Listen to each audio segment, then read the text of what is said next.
നൊമ്പരം തോന്നിയതാർക്ക്? ആത്മാവിനോ പരിശുദ്ധാത്മാവിനോ? നിർവീര്യമാക്കിയോ ഞാൻ പറയുമോ നീ?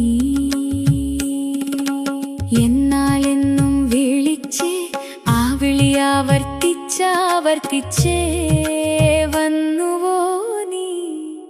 കൂടെ വസിച്ചോ? വചനം മാംസം ധരിക്കാത്തതിന് ഞാൻ ഉപദേശം നൽകിയില്ലേ? അതിൽ പിണങ്ങിയോരേറെയില്ലേ?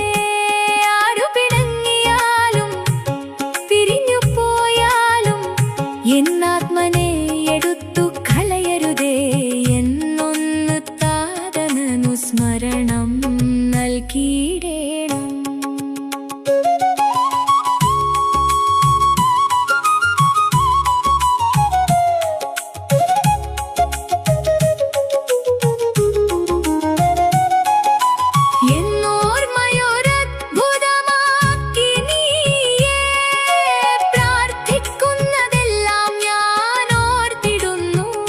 ശ്രേഷ്ഠമായൊരു കാര്യം എന്നോട് ചൊല്ലി, ഇനി പ്രാർത്ഥന മാത്രം അതെന്നും അനുസരിക്കുന്നു ഞാനും. പ്രാർത്ഥന മാത്രം, നീ മാത്രം പോകരുത്.